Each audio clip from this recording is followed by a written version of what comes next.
Le clash des présidents. Ce jeudi 13 juillet, François Hollande a accordé un entretien à la Tribune dans lequel l'époux de Julie Gaillet est revenu sur les récents événements qui divisent l'Hexagone, de la réforme des retraites aux émeutes en réponse à la mort de Naël, paralysant en ce moment même le pays.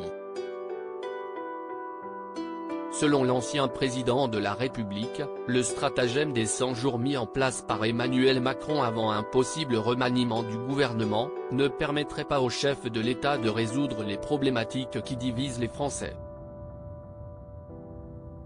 François Hollande a également pointé du doigt le report de plusieurs sommets, notamment sur l'action publique et la planification écologique.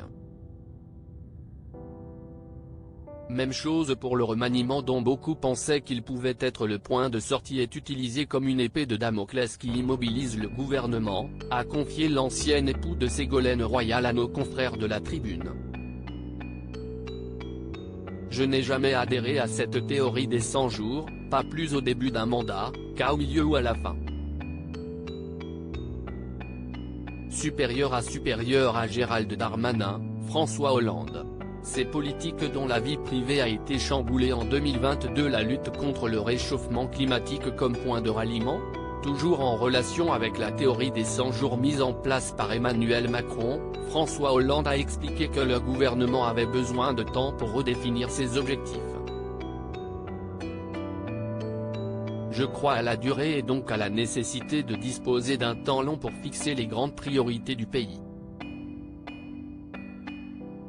En prenant en considération les différents points de fracture qui divisent actuellement notre pays, l'ancien président de la République a estimé que seule l'action climatique pourrait parvenir à rallier les Français à une cause commune.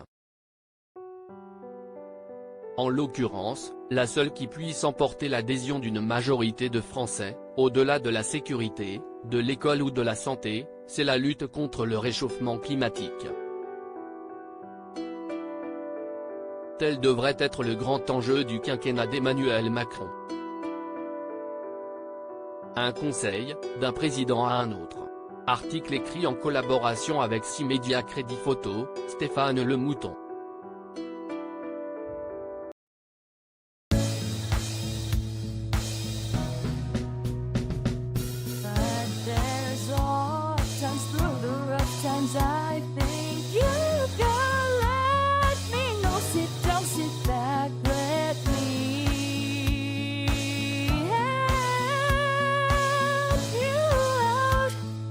Just